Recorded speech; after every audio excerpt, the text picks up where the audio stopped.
84 लाख पूर्व की आयु में 83 लाख पूर्व उन्होंने घर पे निकाल दिए। क्या समझ आ रहा है? आज की स्थिति में देखा जाए लाख पूर्व तो बहुत होता है, इसलिए चलो उनका काम चल गया लेकिन एक सामान्य से समझने को भी समझा जाए कि एक 84 लाख पूर्व को अगर हम जो है 84 वर्ष के रूप में इमेजिन करें तो कम से कम उनने जो है 83 वर्ष तो भोगों में निकाल दिए। सम्यक दृष्टि है, क्षायिक सम्यक दृष्टि। हाँ, और केवल वही नहीं है, भरत चक्रवर्ती भी हैं।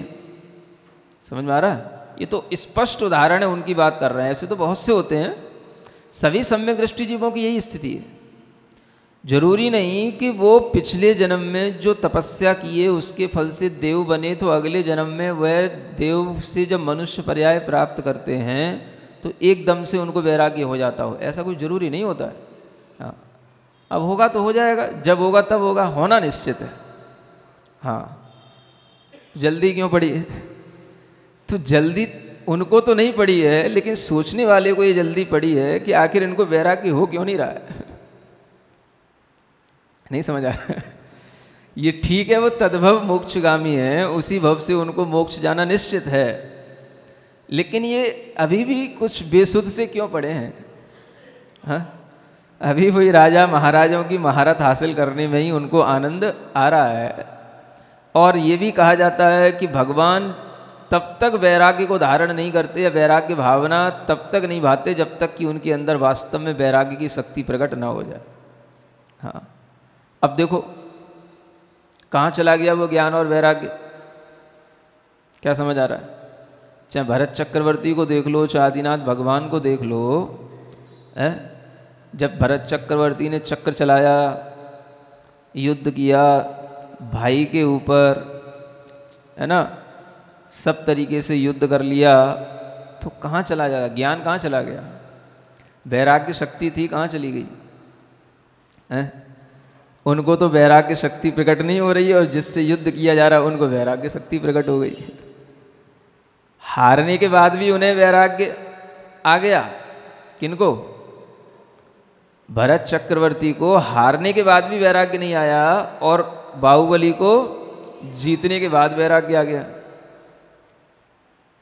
क्या समझ आ रहा है? तो हम कहे जा रहे हैं कि सम्यक दृष्टेर भवति निहितम ज्ञान वैराग्य शक्ति। सम्यक दृष्टि हो गया तो माने ज्ञान वैराग्य शक्ति तो उसके अंदर आई गई। तो ये सब क्या है कि जो चीज़ हम नहीं समझ रहे हैं किस भूमिका की चीज़ है, उस भूमिका को नहीं समझने के कारण से हम समय सार की लाइनों को गृहस्थ सराग सम्यक दृष्टियों में जोड़ करके उसका वर्णन करने लग जाते हैं, जबकि वह वीतराग सम्यक दृष्टि के लिए कहा गया है कि वीतराग सम्यक दृष्टि के अंदर ज्ञान वैराग्य की शक्ति नियम से होती है, और सम्यक दृष्टि की वह ज्ञान वैराग्य शक्ति तो कुंठित होती है तो है, पड़ी तो है क्योंकि वही प्रकट होगी, लेकिन अभी तो सब दबी हुई है। हाँ, घर में बैठे हैं, राजाओं की तरह राजसी ठाट बाट में जी रहे हैं, चक्रवर्ती भी बन रहे हैं, तीर्थंकर भी चक्रवर्ती होते हैं। शांतिनाथ भगवान को देखो तो क्या कर रहे हैं? जब तक वो घर में रहे, शांतिनाथ, कुंथुनाथ, अरयनाथ, तीन तीन तीर्थंकर, केवल तीर्थंकर ही नहीं थे, चक्रवर्ती भी थे। हाँ, कितना भोग वैभव, नियम से 96,000 रानियाँ तो रहती ही हैं, एक भी कम नहीं हो सकती, नियोग है। तो क्या करते हैं? कहाँ चला जाता है वो ज्ञान और वैराग्य? क्या समझ आ रहा है? अब तुम कहो कि नहीं उनके साथ भी रहते हुए वैराग्य था, तो फिर तुम्हारे ज्ञान की दुहाई है। समझ में आ रहा है ना? उनको तो जब वैराग्य आता है तो फिर वो वैराग्य आने के बाद में तो टिकते नहीं है। ये तो शास्त्रों का आगम का कथन है, वैराग्य आने के बाद में भगवान घर में टिक नहीं सकते, और आप घर में ही उन्हें वैरागी बनाए जा रहे हो। तो आपको भी ऐसे ही फिर बात वही हो गई कि जिसको जैसा चाहिए होता है वो वैसा ही भगवान को बना लेता है। हाँ, फिर वही बात हो गई कि जैसे अन्य लोग जो है ना, भगवान को सब खिला देते हैं, पिला देते हैं, और वही फिर सब खा लेते हैं, पी लेते हैं। भगवान भी खाता है तो तुम भी खाओ पियो। ऐसे ही तुम जैनी लोग करने लगे कि भगवान को ही घर में रह के वैरागी बनाओ, तो अपन भी घर में बैठे रहेंगे और उनका नाम लेकर के अपन भी हाँ वैराग्य का चोला पहने रहेंगे, ओढ़े रहेंगे, ऊपर से वैराग्य वैराग्य करते रहेंगे। समझ में आ रहा है? तो ये भी जो अज्ञानता की परिणतियाँ आ जाती हैं, इससे भी समझ लेना चाहिए कि आचार्यों के कथन कहाँ किस विवक्षा के होते हैं। सम्यक दृष्टि जीव को ज्ञान और वैराग्य होता है ये जरूरी नहीं है। सम्यक ज्ञान होते हुए भी उसका वह ज्ञान सम्यक ज्ञान इसी रूप में है कि बस सम्यक दर्शन हो गया इसलिए ज्ञान है। लेकिन यहाँ ज्ञान किसको कहा गया है? आत्मज्ञान को। वो आत्मज्ञान हमेशा नहीं बना रहता है, सम्यक दृष्टि जीव को भी।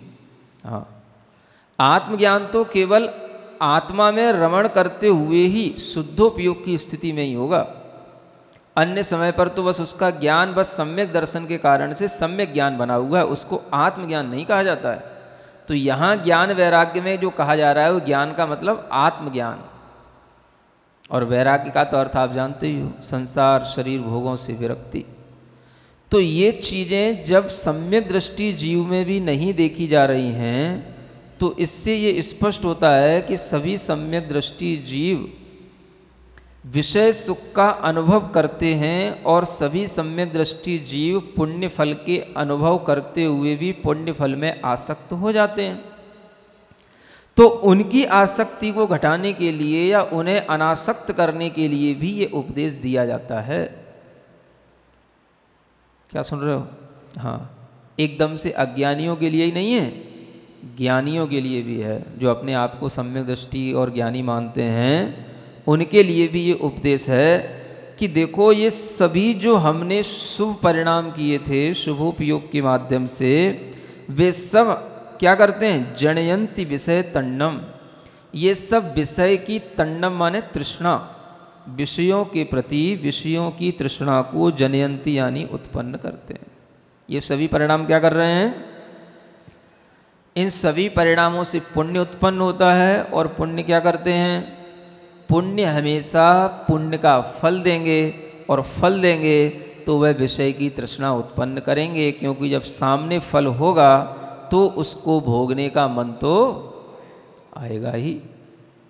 कौन सम्यक दृष्टि बचा लेगा अपने को उससे भोगने से?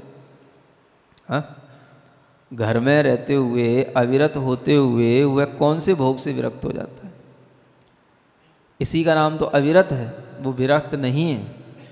तो अविरत सम्यक दृष्टि के अंदर ये भोग तृष्णा उत्पन्न कर देते हैं। ये बात अलग है कि वह उन भोगों को भोगते हुए भी इतनी तृष्णा नहीं रखता जितना मिथ्या दृष्टि रखते हैं। ये भी बात मान के चलना है ना। मिथ्या दृष्टि जितनी तृष्णा से ग्रसित होंगे, जितना उनके अंदर उसकी पीड़ा होगी विषय सुख को ग्रहण करने की, उतनी सम्यक दृष्टि को नहीं होगी। लेकिन होती तो है ना। नहीं है तो फिर यही फार्मूला पहले जो आ चुका था कि ते विषयेषु रमन्त भट्टन्ते। हाँ, अगर भीतर तृष्णा नहीं है तो फिर विषयों में रमण क्यों कर रहे हैं? इससे पहले सूत्र आया था ना, भूल गए? अगर उनके अंदर विषयों की तृष्णा नहीं है तो विषयों में रमण क्यों करते हैं? हाँ, 75 में पढ़ लो। तो क्या है? वो विषयों में रमण कर रहे हैं, तो इसका मतलब है कि उनके अंदर पीड़ा है, वेदना है, भोगों की तृष्णा है, इच्छा है, सब है। अब बस यहीं पे बात आ जाती है। सम्यक दृष्टि लोग इतना आग्रह करने लग जाते हैं, नहीं, सम्यक दृष्टि जीव तो भोग भी बड़ा हे बुद्धि से भोगता है। कैसे बोलते हैं? हाँ, सम्यक दृष्टि जीव भोगों को हे बुद्धि से भोगता है। कैसी होती है बुद्धि? माने हम जिस चीज को भोग रहे हैं उसको बड़ी हे बुद्धि से भोगते हैं, बेमन से। एक अच्छा चेहरा तो लाके दिखाओ हमें, टीवी पे दिखवाए हमें, ऐसा कौन सा सम्यक दृष्टि है जो बेमन से भोगता है? उन्हीं सम्यक दृष्टियों को जब जो है ना, हाँ, खाते हुए देखो, पीते हुए देखो, रात में भोजन का भी त्याग नहीं होता है, अपने को सम्यक दृष्टि कहे रहते हैं। और ये भी कहेंगे कि रात में भोजन त्याग करने से क्या होता है, आलू और प्याज छोड़ने से क्या हो जाता है। हाँ, ये तो शरीर की क्रिया है, शरीर में हो रही है, आत्मा तो खाता नहीं पीता नहीं। हाँ, समझ में आ रहा है? अब वही सम्यक दृष्टि भोगों में इतने आसक्त हो रहे हैं, और वही सम्यक दृष्टि कोई भी चीज छोड़ेंगे नहीं, और ये भी कहेंगे कि सम्यक दृष्टि हे बुद्धि से सब भोगता रहता है। बड़ा अच्छा सम्यक दर्शन है तुम्हारे लोगों का भाई, है? ऐसा सम्यक दर्शन तो हमें कहीं पढ़ने को ही नहीं मिला, कभी तीर्थंकरों ने नहीं बताया कि खाओ पियो ऐश करो, और सम्यक दृष्टि तो हे बुद्धि से सब भोगता है, चाहे रात हो चाहे दिन हो, सब हे बुद्धि से भोग रहा है। अब हे बुद्धि में क्या होता है? कभी उनकी आपने नाक मुंह सुगड़ते हुए देखा है? हे बुद्धि क्या होती है? जैसे पूजा में हे बुद्धि होती है, ऐसे भोगों को भोगने में भी हे बुद्धि होती है कि नहीं होती? नहीं समझ में आ रहा? पूजा भी हे बुद्धि से करना, तो पूजा के लिए तो नाक मुंह सुगड़ेंगे नहीं, पूजा वूजा नहीं करना, तो सब कोई स्वोपयोग की क्रिया है, सब कुछ नहीं है। समझ आ रहा है? ऐसे ही रसगुल्ला खाते समय करते हैं, ये हे बुद्धि से खा रहा हूँ, भगवान गले के नीचे नहीं जा रहा है, हे बुद्धि से खा लिया, ऐसा हो जाता है। दिखाओ तो एक सकल ऐसे सम्यक दृष्टि की, हम भी तो देखें पंचम काल में कौन सा देवता आ गया है। ऐसी बातें करते हैं, अपर क्लास की उत्कृष्ट चर्चा है अध्यात्म की, आहा, समझ में आ रहा है?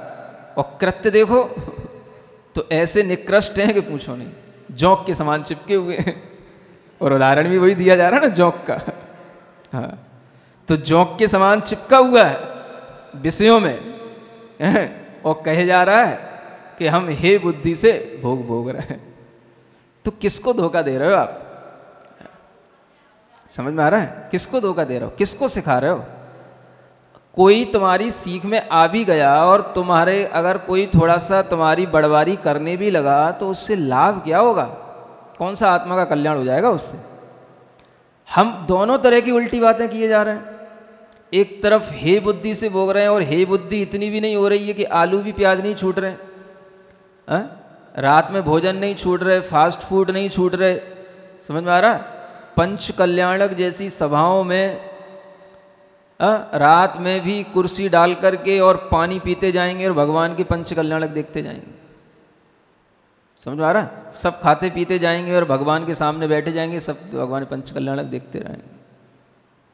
हे बुद्धि सब कर रहे हैं, पंच कल्याणक हो रहे हैं।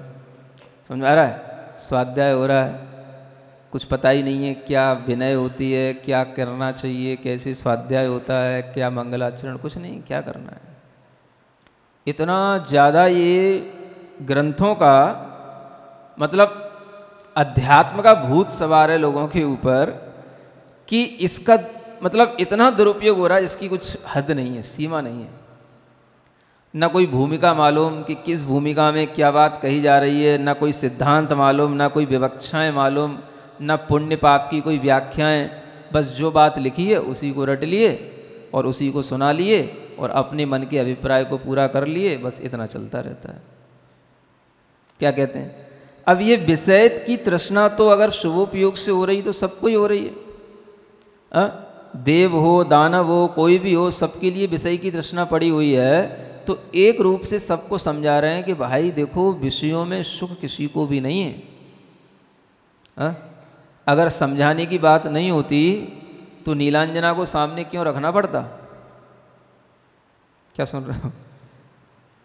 छायक सम्यक दृष्टि जीव को भी अगर समझाना पड़ रहा है तो समझ लो आप कि वो कहाँ है। आप कहे जा रहे हो घर में बैरागी, अगर घर में ही बैरागी होते तो फिर चिंता काहे को पड़ रही है इंद्र को? क्यों चिंता पड़ रही है इंद्र को कि ये घर से बाहर निकले? दुश्मन है क्या वो इंद्र भगवान के? हैं?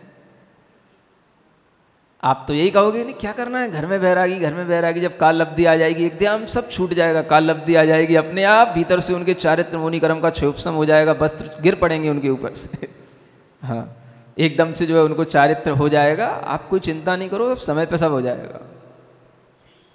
हाँ, तो आप तो ऐसा सोचते हो, लेकिन इंद्र भी छायक सम्यक दृष्टि है और वो भोगों में लिप्त है। वो भी देव होकर के उस मनुष्य के लिए सोच रहा है जिसको आगे धर्म तीर्थ का प्रवर्तन करना है, और वो सोच रहा है कि इनको वैराग्य कैसे दिलाया जाए। तब वो नीलांजना का नृत्य उनके सामने करवाता है। और आप कहते हो कि नहीं, ज्ञान वैराग्य शक्ति जब वैराग्य शक्ति थी तो फिर वो वैराग्य को दिलाने के लिए बाहर से नीलांजन की जरूरत क्या पड़ी? कुछ विचार तो करो।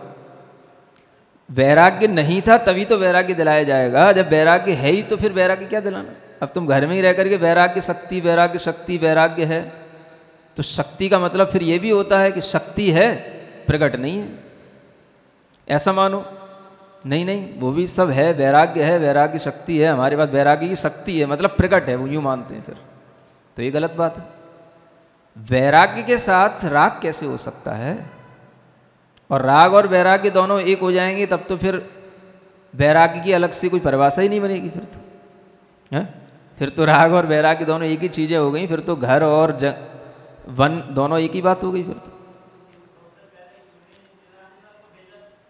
तो यही चीज़ समझने की है कि भगवान के लिए भी जो छायक सम्यक दृष्टि हैं वह भी अभी वैराग्य शक्ति से संपन्न नहीं है। उन्हें भी वैराग्य शक्ति दिलाने के लिए निमित्त सामने रखने पड़ते हैं, उनको देख करके उनकी वैराग्य शक्ति भीतर से जाग जाती है ना? तो यही तो यहाँ कहा जा रहा है, शुभोपयोग के माध्यम से जो तुम्हें विषय सुख मिलते हैं विषयों की तृष्णा पैदा करते हैं, ये सिद्धांत समझ के रखो। अब ये नहीं है कि ये सब मिथ्या दृष्टि के लिए समझाया जा रहा है कि मिथ्या दृष्टि को ही विषय सुख तृष्णा देते हैं और सम्यक दृष्टि भोगे जा रहा है। सम्यक दृष्टि को तो विषय सुख हे बुद्धि से भोगता है, वो हे बुद्धि से भोगता है। समझ आ रहा है? कितनी आसक्ति है, खुद अपने गलेवान पे हाथ रख के पूछे कि कितनी विषय आसक्ति से भोग रहा है, और हे बुद्धि से भोगे जा रहा है। तो ये चीज़ें जो हम शास्त्रों से पढ़ लेते हैं उन्हें कहना तो सरल होता है, लेकिन ये समझें कि हे बुद्धि किसके लिए कही गई है, कहाँ हे बुद्धि आती है, और जब हे बुद्धि आती है तो फिर उस हे बुद्धि में हमारे परिणाम किस तरह के होते हैं। उन परिणामों में ऐसा अज्ञान नहीं झलकता कि नहीं नहीं विषयों से तो कुछ नहीं होता, वो तो सिर्फ शरीर की क्रिया है, भोजन है, पानी है, कोई भी भोग क्रिया है, सब शरीर की शरीर में हो रही है, आत्मा तो शुद्ध बुद्ध एक स्वभाव है। ये अज्ञानता के उपदेश कभी भी आत्मा का हित करने वाले नहीं हैं, है ना? तो इन्हें समझने की कोशिश करें कि आचार्य यहाँ हर किसी जीव को विषय तृष्णा का स्वरूप बता करके उसी विषयों से दूर हटाने की कोशिश कर रहे हैं कि सम्यक दृष्टि भी ये ना समझ ले कि हमें विषय सुख नहीं होते हैं या विषयों की तृष्णा हमारे अंदर नहीं आती है? तृष्णा थी, तृष्णा आती है, तभी जो है घर छोड़ कर के वनों में जंगलों में जाकर के, है ना, कितने 60,000 वर्ष लगाए भरत चक्रवर्ती ने दिग्विजय प्राप्त करने के लिए। कितने? हाँ, क्या सुन रहे हो? हाँ, घर से बाहर रहे 60,000 वर्ष, और उसके बाद अब अपने घर अयोध्या लौट के आए तो फिर घर में नहीं घुस पाए, बोले अब बाहर ही रहो। अब बाहुबली ने नहीं घर में घुसने दिया। समझ आ रहा है? हाँ, हे बुद्धि से ही चक्र फेंका था, कुछ लोग तो यहाँ अभी तक भी कहते हैं। तो देखो, मन को समझाने की बातें अलग हैं लेकिन वास्तविकताएं अलग होती हैं। जो भी क्रिया जो भी आत्मा कर रहा है वो क्रिया अपने पूरे तन मन वचन से ही करता है। समझ में आ रहा है?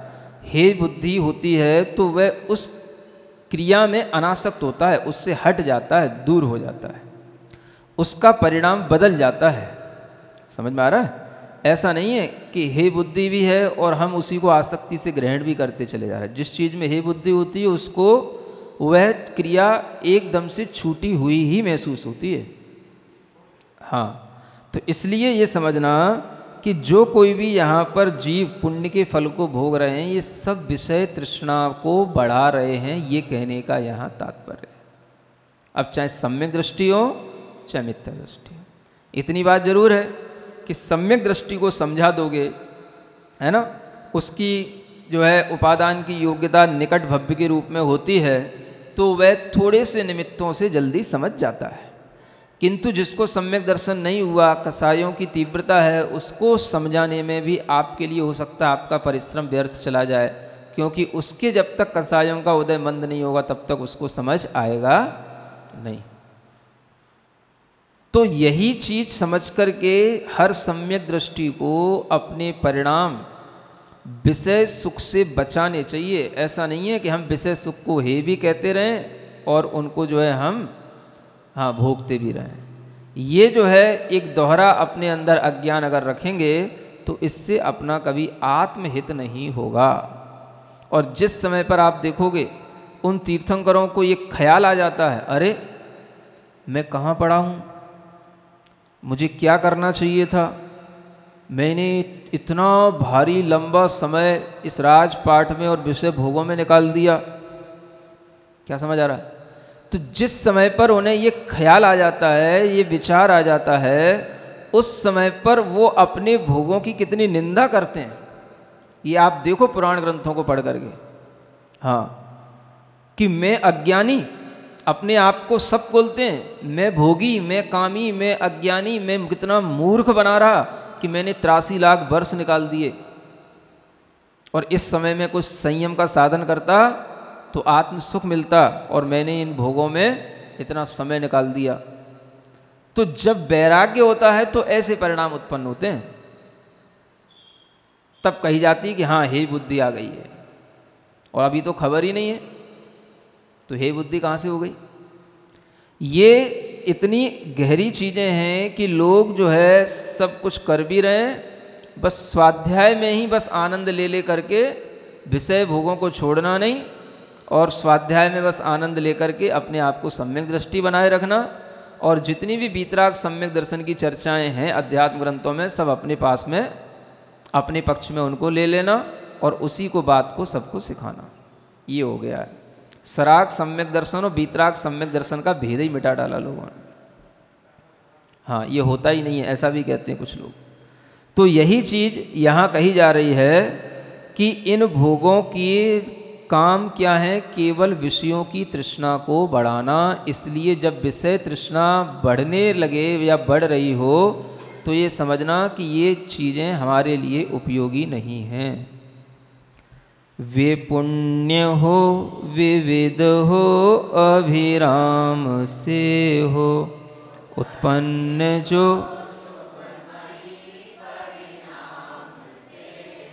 भोगाभिलाष भर को मन में, स्वर्गीय देव तक को। आगे कहते हैं, ते पुण्य उदीर्ण तन्ना, दुहिदा तन्ना ही विषय सौखाणी, इच्छन्ति अनुभवन्ति आमरणं दुःख संतप्ता। ते पुण्य उदीर्ण तन्ना, दुहिदा तन्ना ही विषय सौखाणी, आमरणं दुःख संतप्ता। आगे क्या कह रहे हैं? ते माने वही जो देव, चक्रवर्ती आदि कोई भी जीव हैं, ये सब उदीर्ण तन्ना, जिनकी तृष्णा उदीर्णता को प्राप्त हो गई है। उदीर्ण हो गई है माने और ज़्यादा तीव्र हो गई है, क्योंकि तृष्णा बढ़ती है तो फिर वह तीव्रता को प्राप्त हो जाती। तो ये सब फिर क्या करते हैं, जब भीतर तृष्णा बढ़ गई तो दुहिदा, तो फिर दुखी होते हैं। फिर क्या करते हैं, तन्ना ही माने किससे दुखी होते हैं, तो उसी तृष्णा के द्वारा दुखी होते हैं। विषय सौखाणी इच्छन्ति, फिर विषय सुख की इच्छा करते हैं। केवल इच्छा ही नहीं करते हैं, अनुभवन्ति, और उसका अनुभव भी करते हैं। क्या करते हैं?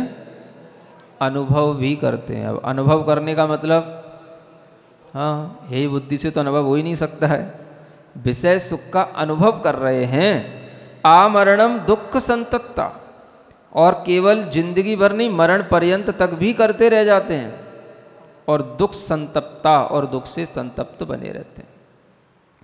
तो जो जीव मरण पर्यंत तक विषयों का इच्छा करते हैं, दुख का अनुभव करते हैं, उनके लिए कहा जा रहा है कि ये जीव हमेशा दुख से संतप्त रहते हैं।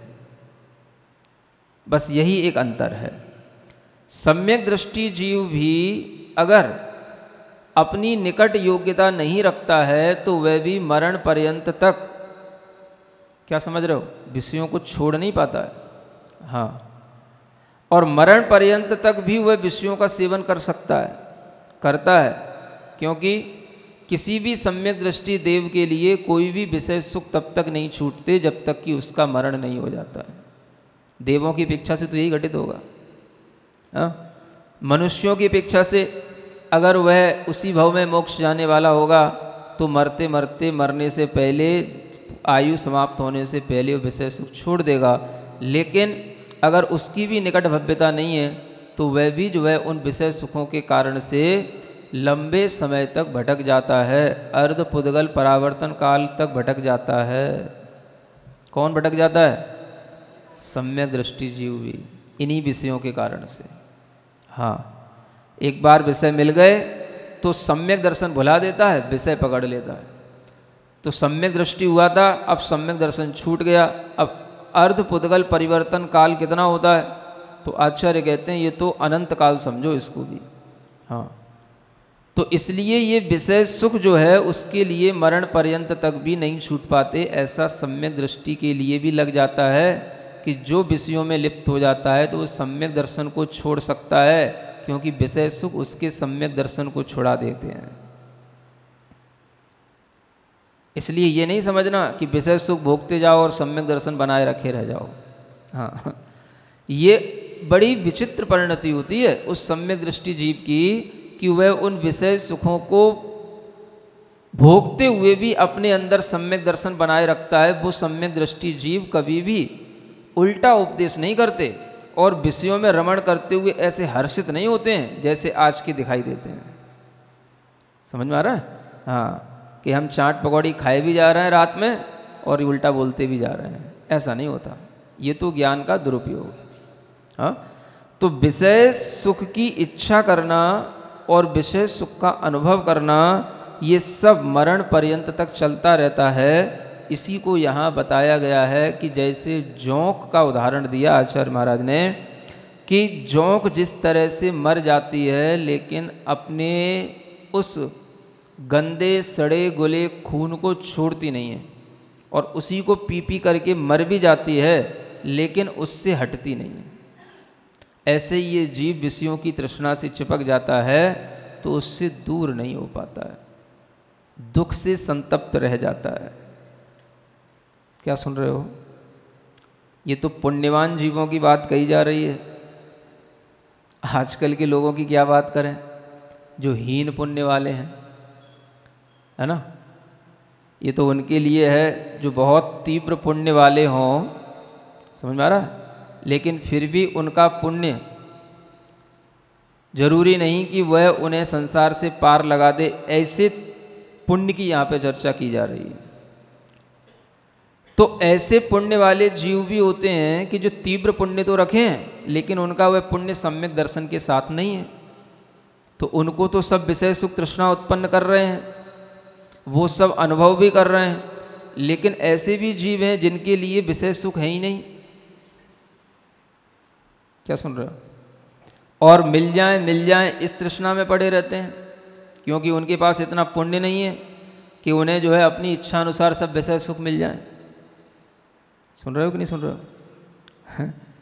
जोंक का उदाहरण जो दिया है, यही जोंक का उदाहरण आज की परिस्थिति में पढ़ने को मिला। सुन रहे हो? हाँ, आज के परिप्रेक्ष्य में, किस परिप्रेक्ष्य में एक लेखक ने लिखा कि ये जोंक की तरह देखो कैसे चिपक रहे हैं, किनसे? विषयों को तो ठीक है, सरकारी नौकरियों से भी जो चिपकने की इच्छा कर रहे हैं उसको एक लेखक ने जोंक का उदाहरण दिया है।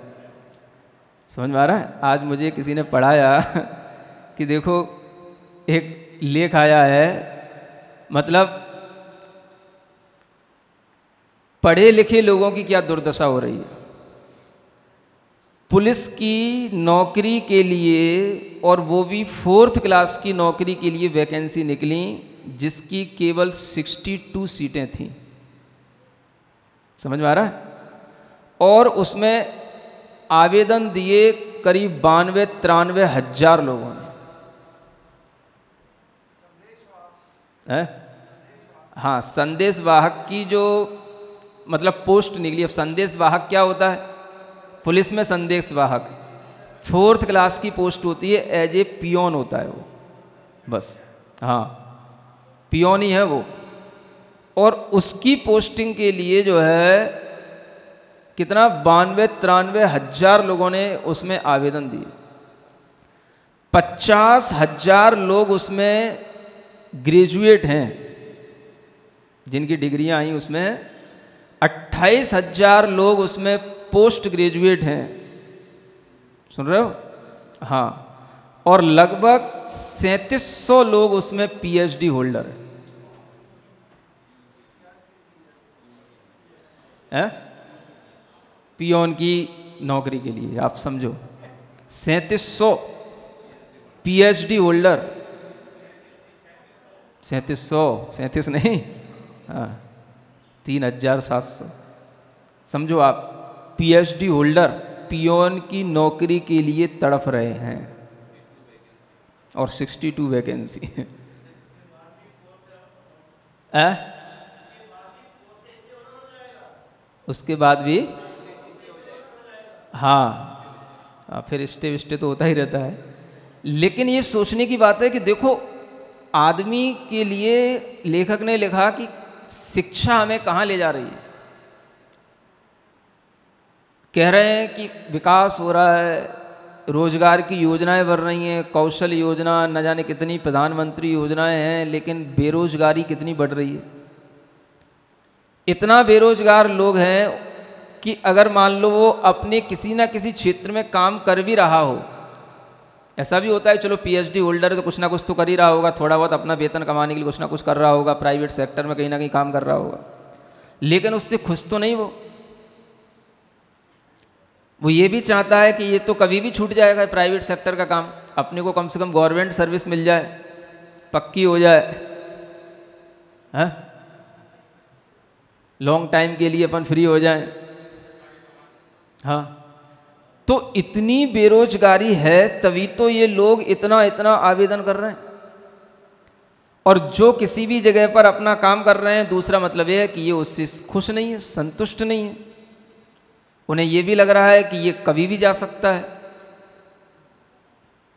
इसलिए हर कोई सरकारी नौकरियों से जोंक की तरह चिपकना चाहता है और चिपके रहना चाहता है, ऐसा उसमें लिखा है। समझ में आ रहा है? लोग एक ही उदाहरण का सब जगह उपयोग कर लेते हैं, तो सब उदाहरण यही ग्रंथों से निकलते हैं। हाँ, आपको तो ये उदाहरण पहली बार सुनने में आ रहा हो, लेकिन साहित्यकार होते हैं, लेखक होते हैं, सबको सब उदाहरण आते हैं। हाँ, तो देखो क्या लिखता है कि इतना मतलब भीड़ लगी हुई है।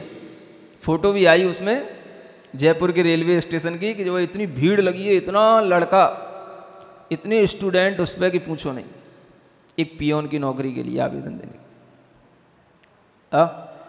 अब ये समझो कि ये सब जो है क्या है, विषय तृष्णा से दुखी नहीं है, सब जोंक की तरह इधर उधर चिपकना चाह रहे हैं, चिपक रहे हैं। तो किसके लिए?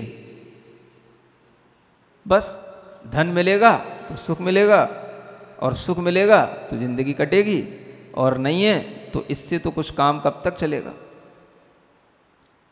अब उस पीएचडीओ में की भी ये स्थिति है कि इतनी पीएचडी करने के बाद भी किसी भी सरकार के पास में किसी भी तरह की कोई ऐसी स्थितियां नहीं हैं कि इतने शोध हो जाते हैं, इतने शोध हो जाते हैं कि कोई नया विज्ञान सामने आए, कि कोई नई रिसर्च सामने आए। कुछ नहीं है, वो भी कुछ नहीं है। वो पीएचडी भी बिल्कुल रेवड़ी की तरह बांटते रहो, कोई भी कर ले पीएचडी, बस अपने लिए डॉक्टर बनना है, अपने लिए उपाधि लगाना है, अपने को डॉक्टर बनना है बस। और उसका जो सिस्टम है, जो रिक्वायरमेंट्स हैं, बस उनको फुलफिल कर लो, और बस किसी भी तरीके से बस पीएचडी कर लो तो अपने डॉक्टर लग जाएगा, और अपनी कहीं ना कहीं जो है जॉब लग जाएगी, गवर्नमेंट जॉब मिल जाएगी। इसके लिए पीएचडी होती है। मतलब ज्ञान विज्ञान का क्षेत्र इतना पिछड़ रहा है और हम कहे जा रहे हैं कि टेक्नोलॉजी देखो कितनी बढ़ रही है, बस सबके हाथ में एक एक मोबाइल पकड़ा दिया, वो तो बंदर जैसी स्थिति हो गई। समझ में आ रहा ना, बंदर के हाथ में शीशा दे दिया, बस अब वो उसी से अपना सिर फोड़ रहा है, उसी में बस मस्त है, और उसे पता ही नहीं है कि वो उसको कौन पकड़ रहा है, कि किस में फंस गया, वो कुछ नहीं होता, अपने शीशे में ही बस अपना देखा जा रहा है, और शीशे में ही जो है हंसे जा रहा है, शीशे से ही बस कहता जा रहा है कि देखो आज कितनी बड़ी टेक्नोलॉजी हो गई बस।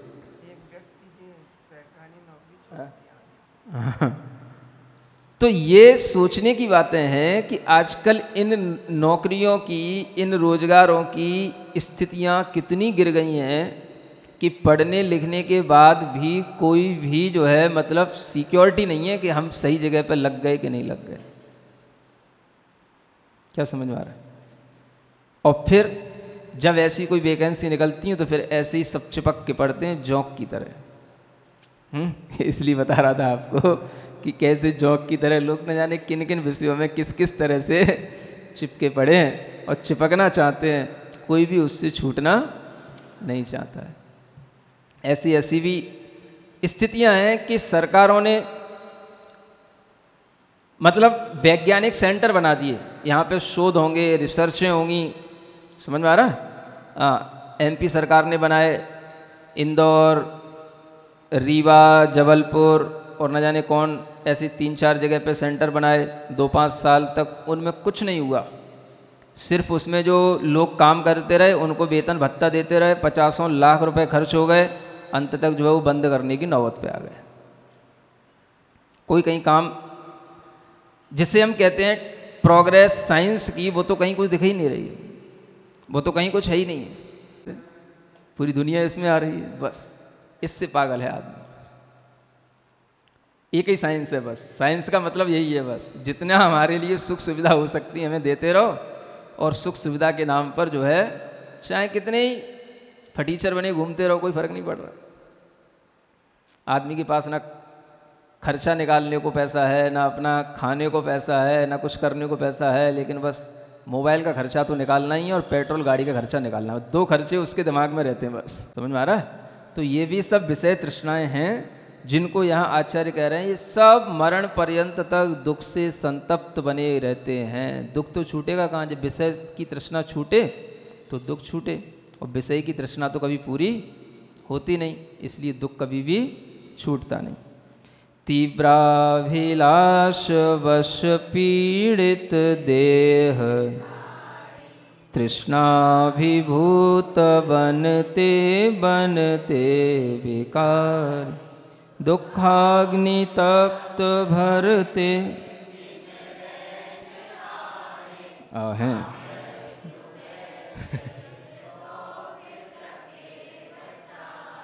हाँ, क्या कहते हैं? दुखाग्नि तप्त भरते दिन रैन आहें। आहें जानते हो? जानते तो सब। आह का मतलब, आह का मतलब क्या होता है? चाह का चाह हटा दो तो आह बन जाएगी। आह का मतलब ही होता है कि जब हम भीतर से कुछ चाह रहे होते हैं और हमें जब मिल नहीं रहा होता है तो उस समय पर ही हमारे अंदर से हाँ आह निकलती है, दाह निकलती है। समझ में आ रहा है? वही चाह, वही दाह, वही आह, ये सब से तीनों चीज़ों से ही ये संसारी प्राणी पीड़ित है और कुछ नहीं है। समझ में आ रहा है? चाह का मतलब ही तृष्णा होता है। चाह पैदा होगी तो उस चाह से, चाह तो पैदा होती है मन में, है ना? फिर दाह पैदा होती है शरीर में। समझ में आ रहा है? और जब वह दाह की पूर्ति नहीं होती तो फिर आह पैदा होती है फिर मन में।